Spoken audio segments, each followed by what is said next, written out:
She is an AtkinsRéalis Fellows, a chartered landscape architect, and most importantly, a game changer. Miss Monika Nair. Every city will go through this.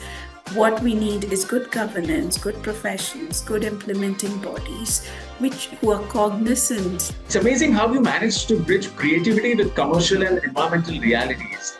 Because that's where true innovation happens. People go back in time the moment you talk about the word sustainability,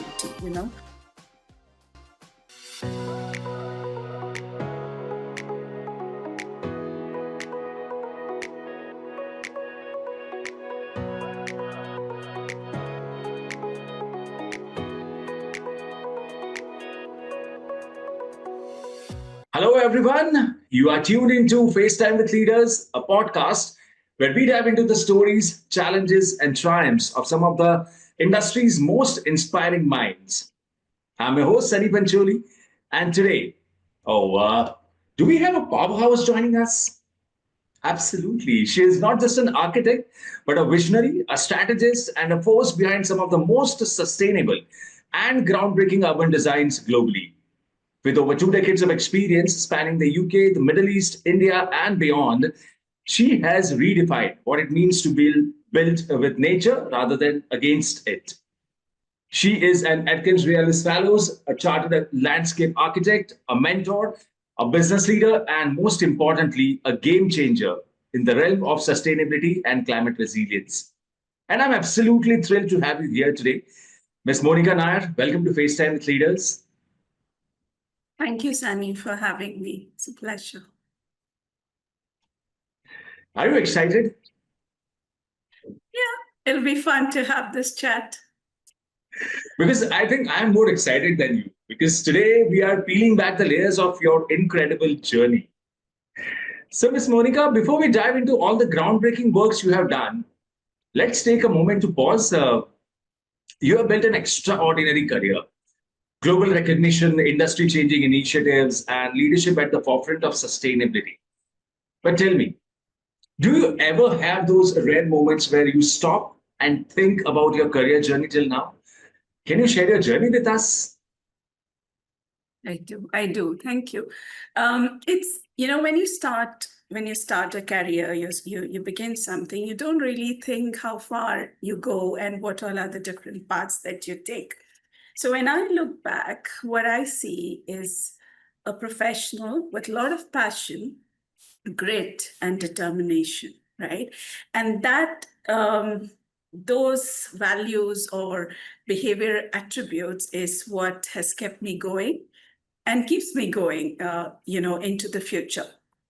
So I'll give you a little anecdote from my first job. A very passionate young architect who believes that you can build the world, and here you've got a lot of responsibility to create something. I go on site and I have to execute a project, and what I see there is a bunch of contractor and laborers. And the first day I realized their perception of me is of a little girl, a novice, who is standing there. And of course, they have got years of experience on site than me. So I did not see respect.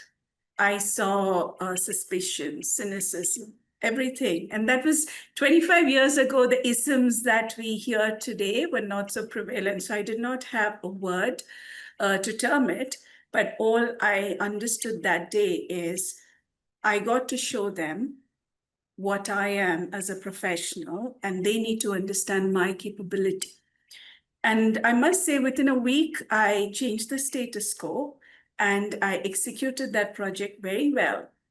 And, they were implementing it, taking my, suggestions, my decisions, just the way I foresaw I had in my vision. And that project came about really beautifully. So what this taught you is not to focus on what the challenge is, but to focus on your strength and take it ahead, and the rest will fall in place. So that's one defining thing that I still remember to this day. It's my first day job. The other one is that through my career, so I had this opportunity to work in the Middle East countries through this tenure. And I had an experience of, a client asking us to demolish something which was built almost 3/4 out of him. And I realized when you have no dearth of resources, you can be very brash in your decision making. And going from India and experiencing that, I realized that in India we would never have we wouldn't see that as a very common decision coming from the client.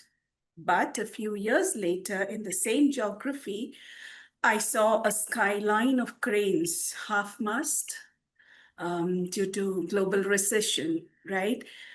So what this really taught me is also that sustainability or sustenance is really about longevity.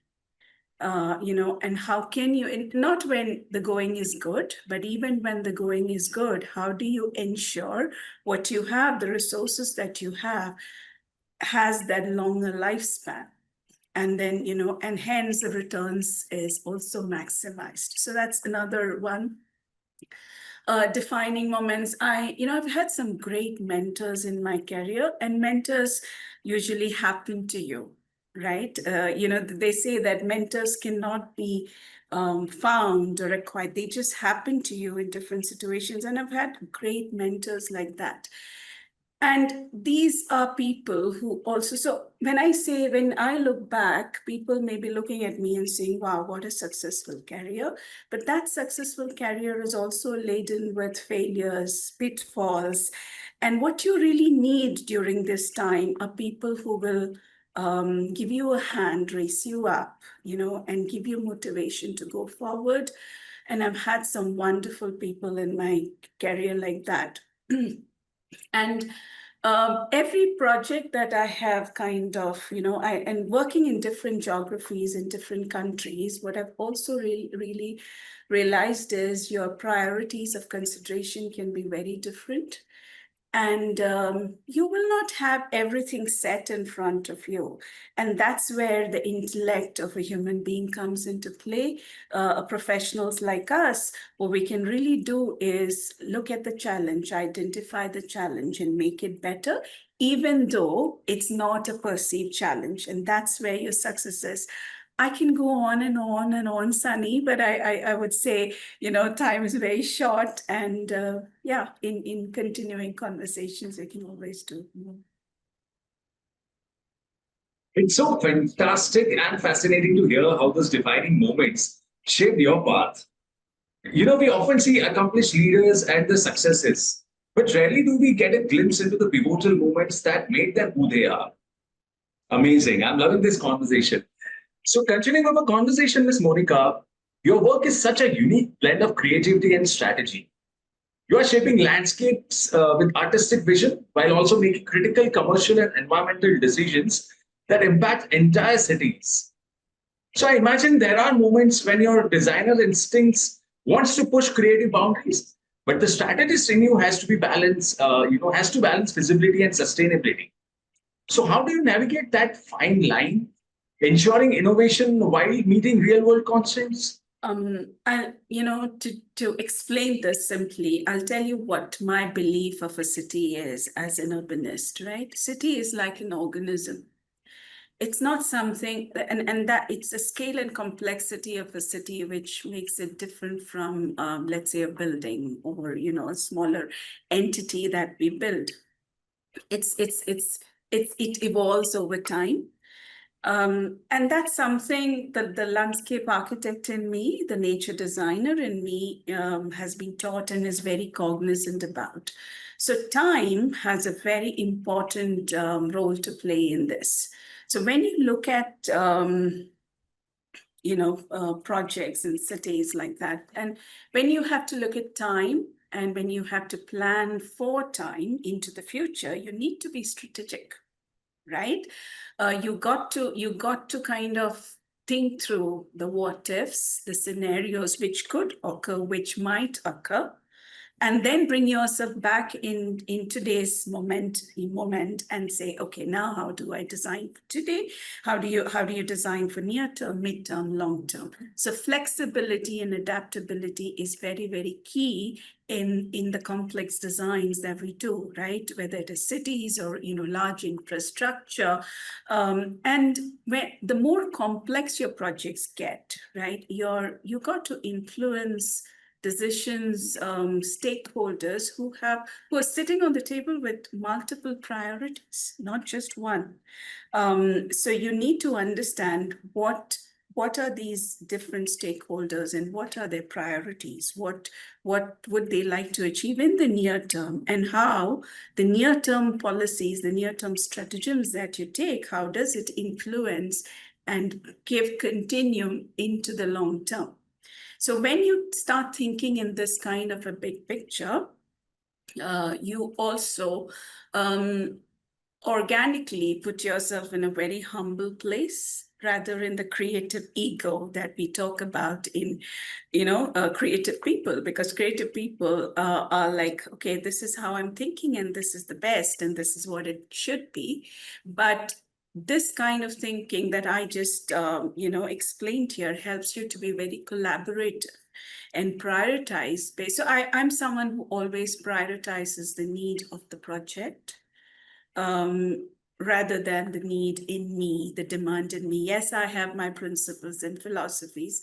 And I will also say this, that nature has been here even before we have been here, right? But nature has evolved over time. The definition of sustainability is not what it was 100 years ago, 200 years ago. It is not what it is going to be today. And it'll change, it will evolve over time. So that adaptability, that agility is very, very important. And I will give you a couple of, I've always been fortunate to work on legacy projects. It looks great on your CV. It looks wonderful when you think about it in memory, but when you're in it, okay, legacy projects are always very challenging. They are not something which, you can kind of replicate from somewhere else, because they're new in aspiration, which means the challenges are very, very, very different. So what do you do in such cases? So you have to really think, put yourself in that context of the project. What is the aspiration of the client? What is the aspiration of the project? What is the impact it is creating into the future? And I call myself like a resonating pendulum, weaving between, going between what is the strategic oversight of it, intent of it, as well as what could you contribute through your lens of looking at that project. So that's how I have done it. And I'll give you a couple of examples. So I've done 3 smart cities in my career, right? One in India, where we were looking at, so my role was really to kind of go in and look at it in terms of placemaking, landscape, urban design, to a master plan, which was already done as part of an industrial corridor. So and what was really amazing for me was when I looked at that master plan, it was brilliant in terms of how someone had, utilized the land value, given the maximum ROI, but had a lot of problems in terms of where the site was. It was, off the coast. It was very close to Arabian Sea. A lot of ecological parameters, and they looked at, whoever did the master plan looked at it as a constraint, but we turned it around and showed the possibilities in such a way as to how to expand the potentials of what you're looking as constraints, which led to adaptation of the master plan, which actually gave more value in terms of saleability. So that's one example, right? The other one that I can think about is that did a project in very recently in Sri Lanka. New city, a reclaimed city, a lot of aspiration of a small island nation. And when we went there, what we realized is, to realize that aspiration, you need to start from setting the design codes. So you've got to be strategic, right? I somewhere long back in my career, mid career, this is Qatar getting ready for FIFA 22. And we were in large infrastructure, urban development projects. And what I realized is they had kind of split the project area. It's millions of square kilometers, okay? So I'm just talking about 150, 200 square kilometers. So they split all that into different engineering consultancies. And, so everyone looks from their lens of project management, splits into, pieces which are more understandable by the project team, which could be implemented. But in the process, that city, if we went that way, the city would have lost its sense of place. It would have been a mishmash blanket at the end of it. You know what a mishmash blanket? Like, you put different patches together, stitch it together and make an entity. And I was one of those people who raised my voice, a teeny mini voice during that time. I was in the senior, but I somehow had that professional duty of care. And I wrote an email and said that, look, if you do it this way, this is the implication. And hence the country need to set public realm design standards, right? And today that country has public realm design standards. And I really take it as with great pride that I've been instrumental in it. So that's how you have to kind of, go between strategy and creative. And all this is creativity, isn't it, in terms of how we look at things? Absolutely, absolutely. And that's such an insightful perspective, Ms. Nair. It's amazing how you managed to bridge creativity with commercial and environmental realities, because that's where true innovation happens. Yeah, I would also say that, sometimes, commercial parameters, we start looking at it as constraints, but turn constraints into opportunities. And that's where, don't look at things, there's a technical term called tunnel vision and sustainability, where you look at one singular parameter and focus so much on it that becomes the most important or the most pertinent problem. But if you kind of start looking at things together in big picture, you will start realizing that the constraints of one could be used as opportunities to solve another. So whenever you're in that conundrum, that's one thing I realized through my career experience. When you're in that conundrum and when you're going down the rabbit hole, just step back, look at things from a different angle, and you will get different solutions. Great. So, Ms. Monika, being recognized as an AtkinsRéalis Fellow is a lifetime honor, acknowledgement of your immense contribution to the industry. And when I look at the scale of your work, handling projects worth over $100 million, driving urban resilience strategies and shaping cities globally, it's clear that this honor is more than well deserved. But beyond the titles and accolades, I want to know, what has been the most personally rewarding project for you? I began talking to you with a very, very humble statement, isn't it? I'm a very passionate individual. So you're putting me in a tight spot when you say pick one project. Each project, big or small, has been my favorite, and most impactful. And for me, it's also about, I think it's the domain I chose or the way the opportunities I got. And I wouldn't take credit for all of that myself. I just feel I have been very fortunate. Sometimes it's about being in situations where you can contribute and make a change and create an impact. And I've been very fortunate throughout my career to have found opportunities like that and being in organizations like that. So every project, small or big, if you want to give it your best, what happens is you certainly will create impact. And in my case, because I work a lot in the urban development sector, every project that I do, beyond the immediate tenets of what the project needs to achieve, we are always creating impact in the lives of people. And that's a huge satisfaction I get and some of the statements that, so I remember, when I got chartered from the UK Landscape Institute through middle of my career, and immediately I got also given the fellowship by the Institute, which is a huge recognition. And this I'm not talking about the AtkinsRéalis fellowship, but the institution, it's a global recognition. And for me, as someone who is applying for my chartership, which is a professional licentiate from India, I'm the first one in India to be, even in the history of Landscape Institute, to be doing it remotely. Right. So there were a lot of speculation. Can this be done?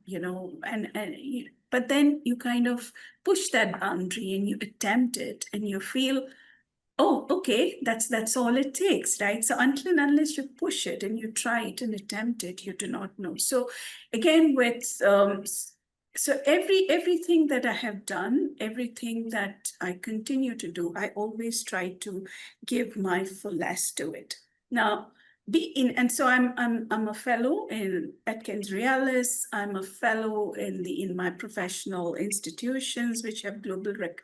But I'll say that there is beyond the titles. One common thing, if I might say, about all these fellowship is collective thinking, and that's the strength of it. Collective thinking and collaboration.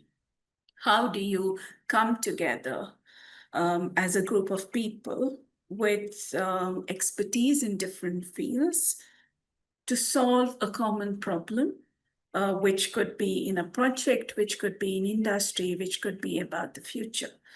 And that's what I have enjoyed the most, during all of these. And when you are given that stature, what also happens to you is you get this immense responsibility on your shoulder.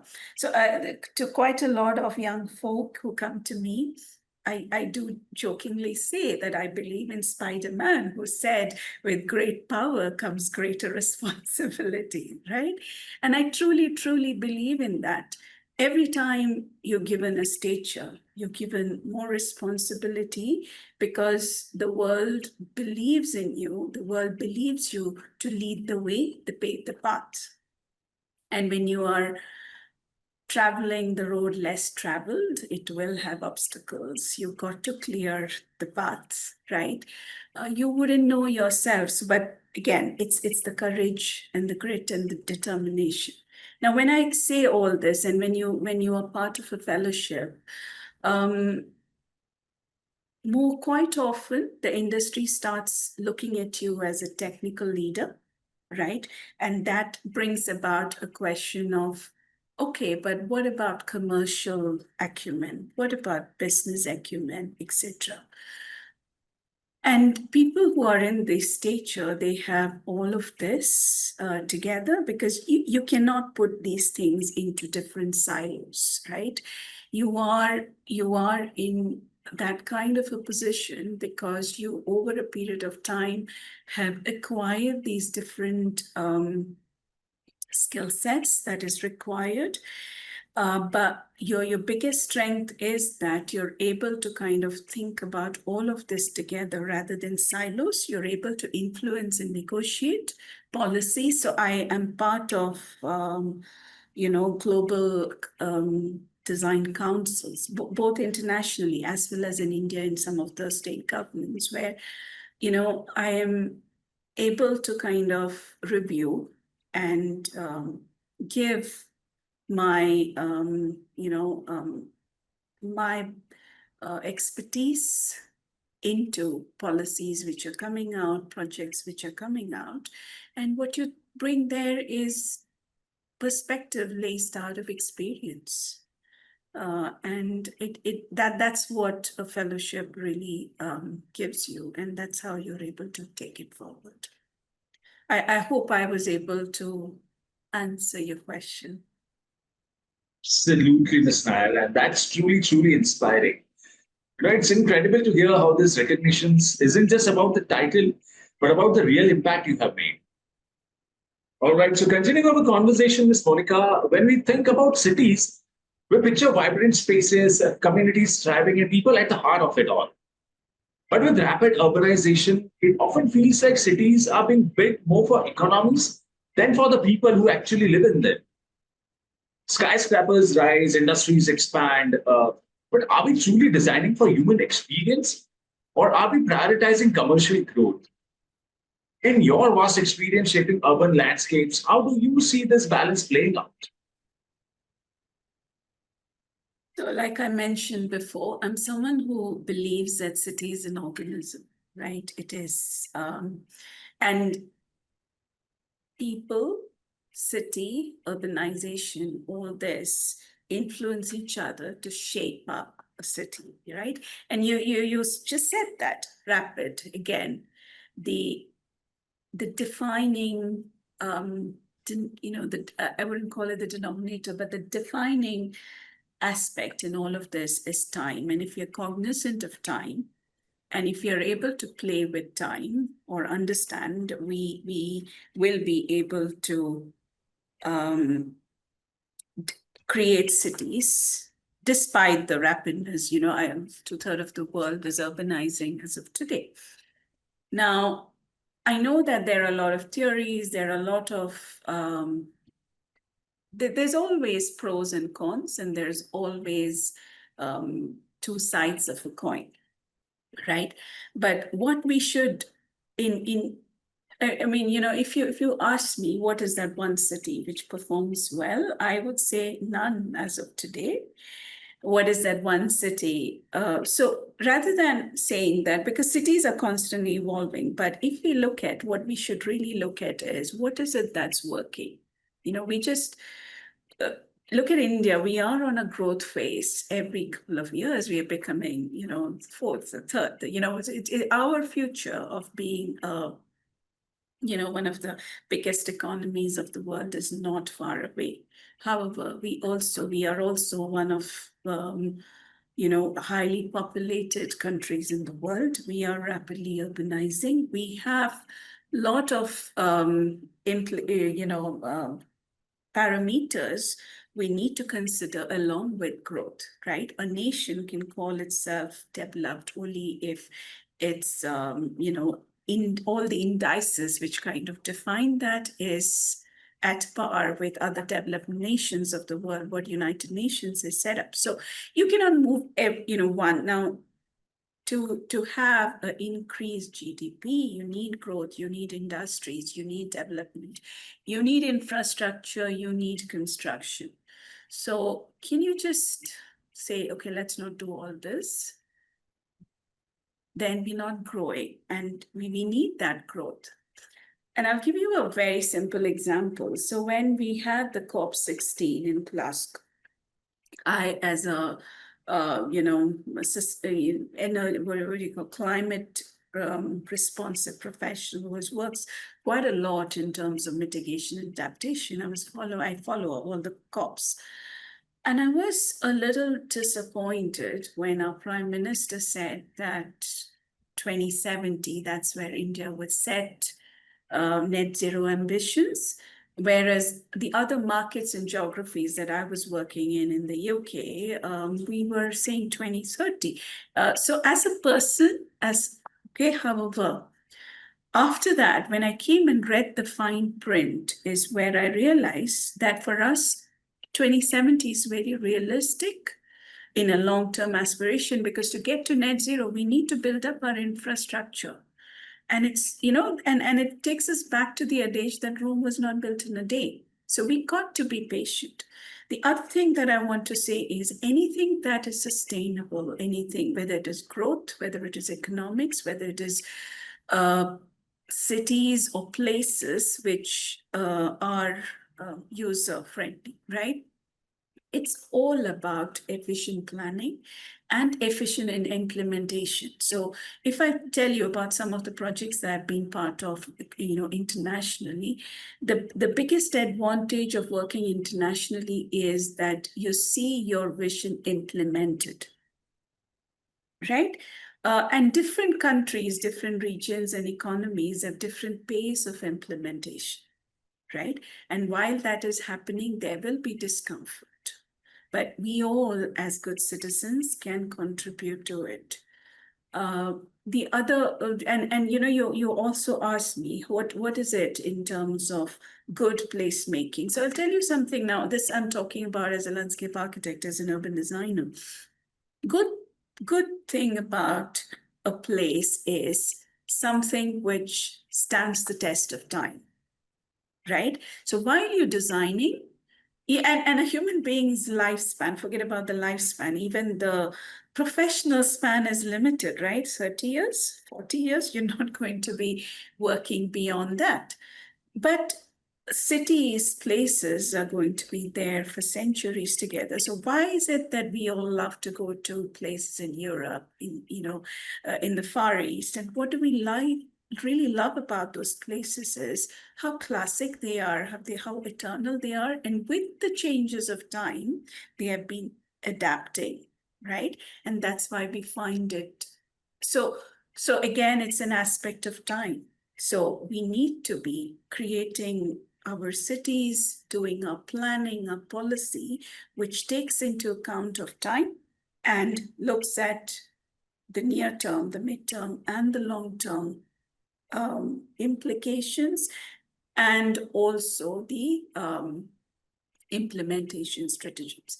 The other thing is governance, very good governance, right? We unfortunately, and this is a phenomenon all across the world because the different governing bodies have evolved over time due to the need of the hour.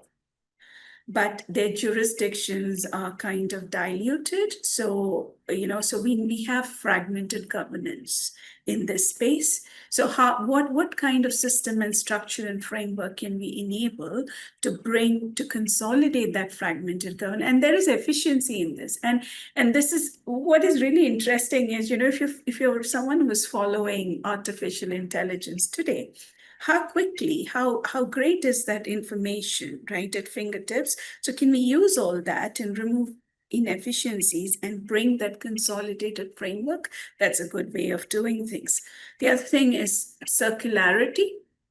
It's very important to build the concept of circularity in what we do. So in case of cities, it's very, very important to understand that how much can you extend what you're doing, whether it's a policy whatever you create, that's law of science, isn't it? There is a byproduct to it, or so what do you do with that byproduct and take it and build it up into the next? The next point that I want to make is that there are a lot of studies across the world, but in every domain that we do, we need to understand local constraints. So, most often what happens in this domain is you pick up great examples happening elsewhere in the world and try to do the same thing here, thinking that, oh my God, it's worked wonders in another part of the world, so it's going to. No, it wouldn't if you do not adapt them to the local context. Right. And it's very, very important to understand that these are all evolving. So you need to understand these projects as live projects, refine them as you go forward. So these are all things which will increase the livability. And I'll just conclude this with a small example. So the city that we were making in Colombo, the Colombo Port City, it's a 4 square kilometers of reclaimed island, right?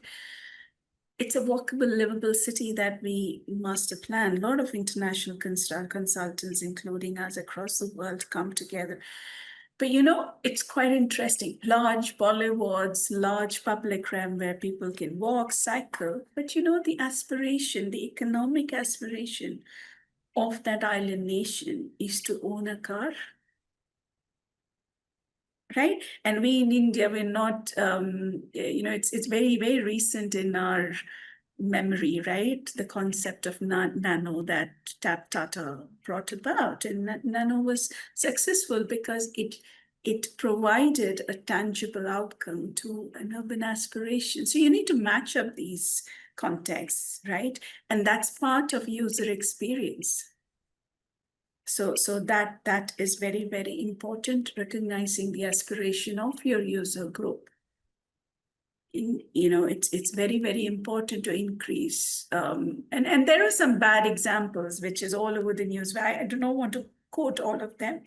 But, you know, look at Bangalore, like it's been a great city, right? It's got a legacy of being the garden city, right? Planned, retirement's heaven, IT boom. And today we're struggling with infrastructure hassles, stormwater runoff, depleting, right? Very bad densities, very bad solid waste management. So everything, every city will go through this. What we need is good governance, good professionals, good implementing bodies, who are cognizant that these will keep happening and we have to keep solving them. Absolutely, Ms. Nair. That's such a fascinating way to look at it. It's something we all experience daily but rarely stop to reflect on. All right. So, moving ahead, Ms. Nair, as someone who constantly pushes boundaries, what are your future aspirations both in the industry and within the boardroom? And do you see yourself driving change at a policy level, mentoring the next generation of leaders, or perhaps redefining how sustainability is embedded in corporate strategy? Yeah. So I've been thinking about this for a couple of years now.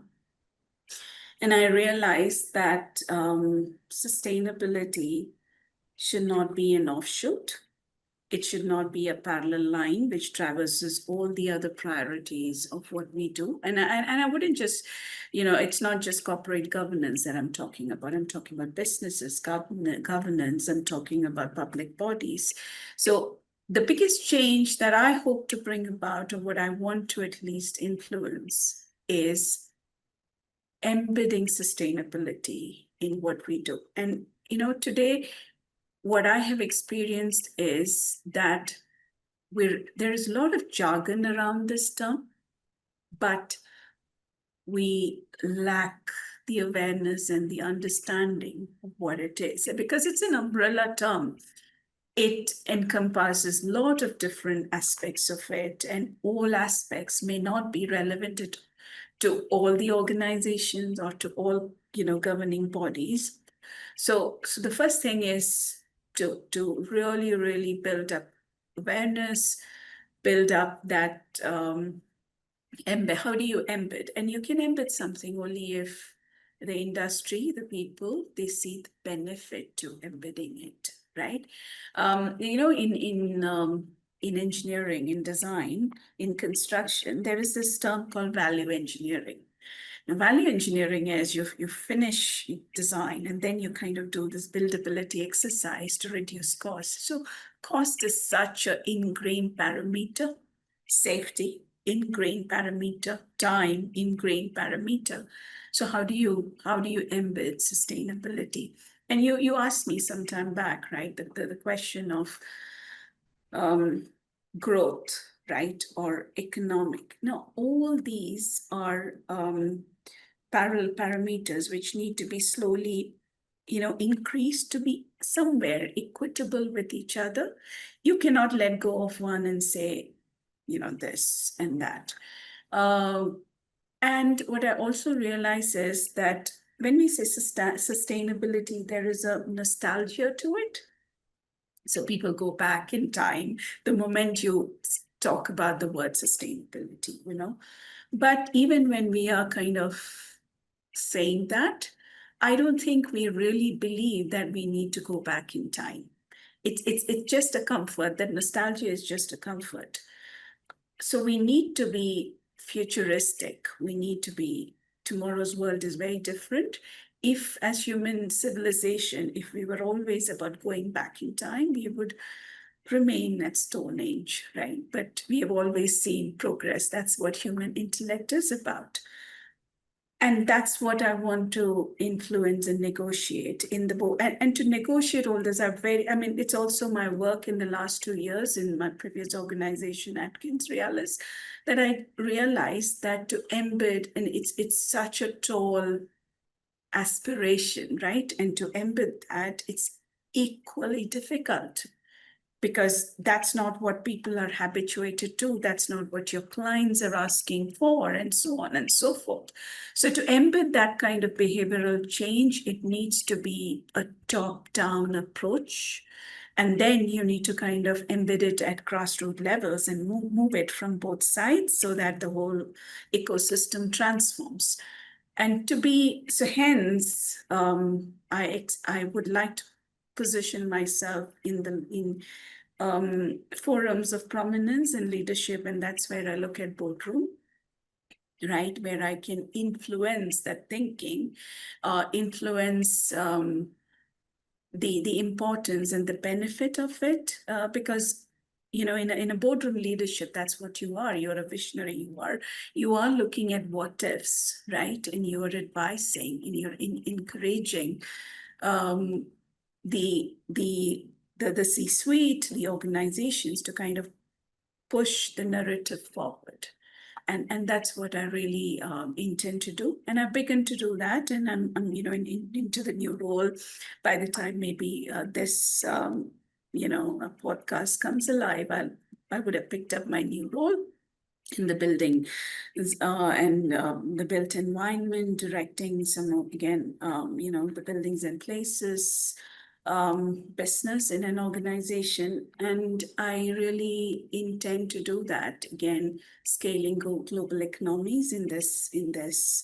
And I'm also an advisory board in certain design councils and the state governments, kind of looking at development in the long term, advising. And I've always kept my touch with academics. So now I go back to institutions and academia and help them curate curriculum for future. Because I very truly believe that leaders are not made in a day, right? It starts when you are learning, when you're incubating, and you need to be, you need to kind of be exposed to these different scenarios which is happening around you. And today's world is rapid. That itself is an understatement, isn't it? It's just too fast. So how do you respond to it? And that's what I want to focus into the near future. Ms. Nair, that's truly inspiring. Hearing you talk about your future aspirations with such clarity and purpose is incredible, truly, truly incredible. All right, so moving forward, Ms. Nair, sustainability has become such a buzzword lately. Every company wants to say they are going green, they are going green. But the real challenge is making it more than just a trend. And you are at the forefront of climate adaptation strategies, leading teams to create real lasting impact. So, how do you inspire your teams to see sustainability not just as a corporate goal, but as something they genuinely believe in and drive forward with passion? So like I said earlier, it's very important for people to see benefits, right? Hence, you need to pick up. So you have to start small, because it's such a wide. And I'm saying this out of experience or out of reflection. So in my last role, what I was curating and directing within the organization an initiative which we call the Engineering Net Zero Program, where we were looking at what we could create internally. So it was part of also a digital transformation program, right? And I come from an engineering consultancy industry where we have worked in terms of different domains, and we have created infrastructure, built environment across the world, but we never looked at, carbon emissions or what it means to us, or energy transition. What does it mean? Biodiversity net gain. I'm someone who would have looked at it because I am in that domain, but the wider organization might not have. So there was a need that, just like, how digital transformation is where most of the industries and organizations want to go into, we also recognize that this sustainability, climate resilience, energy transition are domains that we must be into. So how do you transform, right? Now, when you're trying to transform something, there is awareness, there's behavioral change.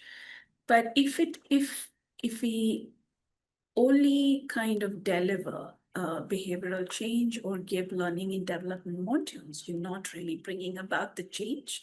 You've addressed it as a moment in time. So, in that journey, what I realized is, when you come up with these bigger concepts, visionary concepts, stratagems, you need to break it down to your workforce into bite size, because they also have the day job to do, right? They do not understand why we are transforming. Why are they transforming? What is their benefit? What is the organization's benefit? And how do you implement these theoretical concepts in the everyday work? So if you're able to kind of build all these aspects of it, and you got to incentivize people when they are on this journey, very important, because otherwise there isn't enough energy to go through that transformation. And then you need to celebrate those little wins, very, very important. So there are trailblazers in anything that you do, right? So when you celebrate the trailblazers is when the rest of the people kind of, oh, wow, that person got recognition because, or that project got recognition because they adapted this way. So what if I follow? What if our project follows? And then you see geometrical progression, right? In this, and that's how more and more people adopt. So this is from an internal perspective. Now, these organizations, these large corporates have been in the world for a long time, which means it has a lot of historical data, which can give you trends about your customer markets, about what your clients are asking. Now, if you a group of 10, 15, whatever the incubation initiative is, people just sit to do legacy data of 100 years. It's not possible. It is not humanly possible. And that's where the other aspect of technology comes into it. Technology, there was a time, I think when I started my career, technology was a parallel. It was okay not to know technology. But today, technology is a tool. Whatever domain you are, whatever professional you are, if you know technology and how to use technology in your domain, you will be able to go leaps and bounds forward, right? So using technology to understand data, understand trends, and then kind of enabling this ecosystem that you're trying to transform. So what we also did is created digital products internally to equip people to reach efficiency in this thinking. And we showed them the benefit, held them in that journey. And that's giving huge dividends in a very short time. So what I'm trying to say here is that, see, if you see, I brought in this conversation, I brought in elements of digital transformation, governance, people, leadership, innovation. So these are all different aspects of a same sphere, and you got to look at it together and help each other collaboratively and bring that collective ecosystem together. That's when it goes forward fast. And we need to be fast. Right? Because I'm quoting you again, Sunny. It's rapid. Absolutely, absolutely. So, Ms. Nair, that's such an incredible perspective. It's one thing to implement sustainability strategies, but it's another to truly shift mindsets and get people to care. Very true. Okay, so you recently joined Directors Institute, adding yet another exciting chapter to your already remarkable journey. Stepping into this space where governance, leadership, and sustainability intersect must have been a significant move for you. So, what has this experience been like for you so far?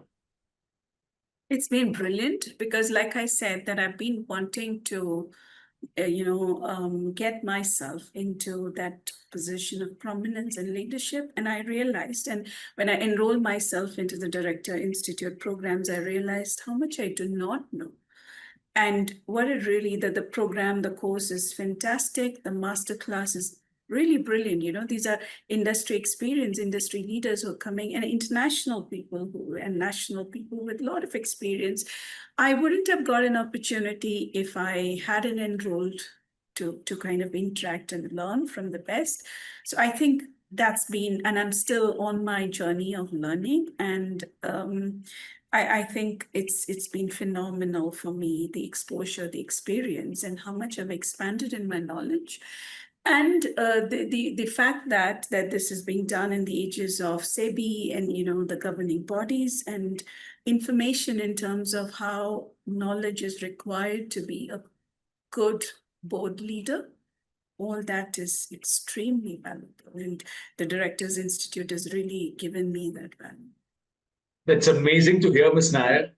It's always fascinating when someone at your level steps into a new role and finds fresh ways to drive change. Great. So, just like that, we have reached the end of an absolutely inspiring conversation. Ms. Nair, your journey, your vision, and your passion for sustainability and leadership have been nothing short of incredible. From shaping cities to shaping minds, you have given us so much to think about today. So, to our audience, whether you are a budding professional, a leader driving change, or simply someone who cares about the future of our cities and businesses, there is so much to take away from this episode.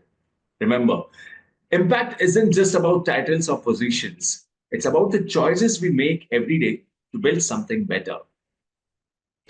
Ms. Nair, thank you for sharing your wisdom, your experiences, and most importantly, your perspective. It's been an absolute pleasure and amazing. Thank you so much. Thank you. Thank you very much, Sunny, for having me. And thank you very much to Directors Institute for giving me this opportunity to just think through what my last 25 years has been. Thank you very much.